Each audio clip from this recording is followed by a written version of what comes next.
ચાલો આજે આપણે એક એવા કોન્સેપ્ટની વાત કરીએ જે મહત્વાકાંક્ષાને વાસ્તવિકતામાં બદલવાની ચાવી છે, એક એવી બ્લૂપ્રિન્ટ જે સફળતા માટે અનિવાર્ય છે. ચલો આની શરૂઆત એક એવા સવાલથી કરીએ જે લગભગ દરેકના મનમાં ક્યારેક ને ક્યારેક આવ્યો જ હશે. એવું કેમ થાય છે કે આપણી પાસે જોરદાર આઈડિયાઝ હોય છે, કંઈક કરી છૂટવાની તીવ્ર ઈચ્છા હોય છે, પણ એ ક્યારે હકીકત નથી બનતી?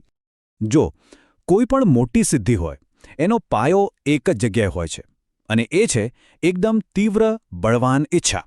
પછી ભલે તે ધનવાન બનવાની હોય, કંઈક નવું શોધવાની હોય કે પછી કોઈ કળામાં નિપુણતા મેળવવાની હોય, બધું જ એક મજબૂત ઈચ્છાથી શરૂ થાય છે. પણ ખરી તકલીફ અહીં જ છે. માત્ર ઈચ્છા હોવી અને એનું વાસ્તવિક પરિણામ મળવું, આ બેની વચ્ચે એક મોટી ખાઈ છે, એક પુલ છે જે મોટાભાગના લોકો બાંધવાનું ચૂકી જાય છે. અને એટલે જ ઈચ્છાઓ ફક્ત સપના બનીને રહી જાય છે. અને એ પુલ બીજું કંઈ નહીં પણ છે સંગઠિત આયોજન. આ કોઈ રોકેટ સાયન્સ નથી, પણ એક પ્રેક્ટિકલ પ્રોસેસ છે જે આપણી એ તીવ્ર ઈચ્છાને લે છે અને તેને સ્પષ્ટ કરી શકાય એવા પગલાંમાં ફેરવે છે. આ જ એ ચાવી છે જે સપનાને હકીકતમાં બદલે છે. ચાલો અને ઊંડાણમાં સમજીએ. તો આ બ્લૂપ્રિન્ટનો સૌથી પહેલો અને કદાચ સૌથી અગત્યનો હિસ્સો છે યોગ્ય ટીમ બનાવવી, કારણ કે સફળતાની સફર એકલા કરવાની જરૂર નથી. એક વાત ગાંઠ બાંધી લેવા જેવી છે. દુનિયામાં કોઈ પણ વ્યક્તિ એટલો હોશિયાર, અનુભવી કે સક્ષમ નથી હોતો કે એ બીજાના સાથ વગર કોઈ મોટી સફળતા મેળવી શકે. મોટામાં મોટી યોજનાઓ હંમેશા બીજાના જ્ઞાન અને અનુભવની મદદથી જ બને છે. તો સવાલ એ છે કે આ માસ્ટરમાઇન્ડ ગ્રુપ બને કઈ રીતે? એના માટે 4 સિમ્પલ સ્ટેપ્સ છે. પહેલું, એવા લોકોનું ગ્રુપ બનાવો જેમની તમારા પ્લાનને પાર પાડવા માટે જરૂર છે. બીજું, એ નક્કી કરો કે તેમના સહકારના બદલામાં તમે તેમને શું ફાયદો આપી શકો છો. ત્રીજું, પ્લાન એકદમ પાક્કો ન થઈ જાય ત્યાં સુધી નિયમિત મળો, અઠવાડિયામાં ઓછામાં ઓછું 2 વાર. અને સૌથી અગત્યનું, ચોથું, ગ્રુપના દરેક સભ્ય સાથે સંપૂર્ણ સુમેળ એટલે કે પરફેક્ટ હાર્મની જાળવી રાખો. આ હાર્મની વગર આ આખો સિદ્ધાંત નકામો છે. હવે એવું તો ભાગ્યે જ બને કે કોઈ પણ પ્લાન પહેલી જ વારમાં સફળ થઈ જાય, બરાબર ને?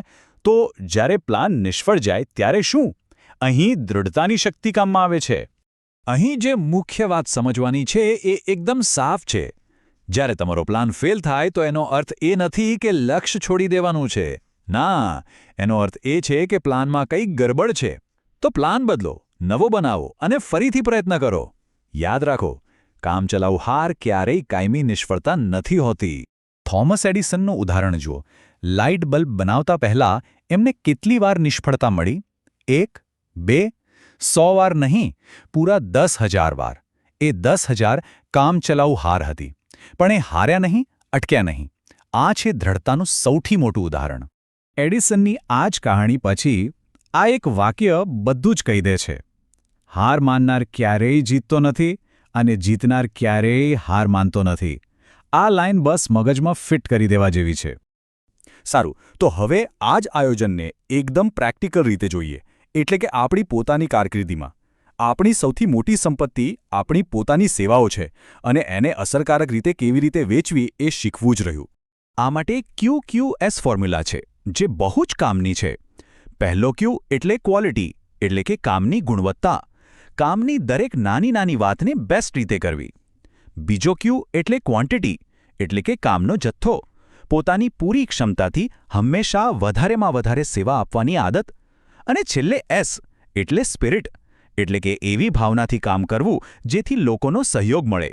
આ સ્પિરિટનું મહત્વ કેટલું છે એ સમજવા માટે એન્ડ્રુ કાર્નેગીનો દાખલો બેસ્ટ છે.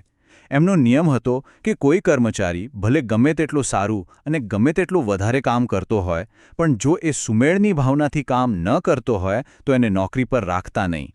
આ બતાવે છે કે ઘણીવાર કામ કરવાની ભાવના ગુણવત્તા અને જથ્થા કરતાં પણ વધારે મહત્વની બની જાય છે. અને હવે આપણે આવી ગયા છીએ છેલ્લા અને સૌથી મૂળભૂત સિદ્ધાંત પર. એક એવો અતૂટ નિયમ જે કોઈ પણ પ્રકારની સફળતાનો પાયો છે. આજે સમય બદલાઈ ગયો છે. પહેલાં ગો ગેટર એટલે કે બસ મેળવી લેવાની વૃત્તિવાળા લોકો સફળ થતા, પણ હવે એવું નથી. હવે સમય છે ગો ગિવરનો, એટલે કે જેઓ મૂલ્ય આપવામાં માને છે. સફળતાનો સાચો રસ્તો લેવામાં નહીં પણ આપવામાં છે. આ એક વાક્યમાં આખી વાતનો સાર આવી જાય છે. સંપત્તિ ભેગી કરવાની અને તેને કાયદેસર રીતે ટકાવી રાખવાની ફક્ત એક જ ભરોસાપાત્ર રીત છે, અને એ છે ઉપયોગી સેવા આપવી. આ કોઈ સલાહ કે સૂચન નથી, સમજી લો. આ તો અર્થશાસ્ત્રનો નિયમ છે, એક એવો સિદ્ધાંત જે કોઈ પણ વ્યક્તિ કે ગ્રુપ કરતાં વધુ શક્તિશાળી છે. અને એ નિયમે સુનિશ્ચિત કરે છે કે કંઈક મેળવવા માટે કંઈક મૂલ્યવાન આપવું જ પડશે. આ નિયમમાંથી કોઈ છટકી શકતું નથી. તો અંતે આ એક સવાલ પર વિચારવા જેવું છે.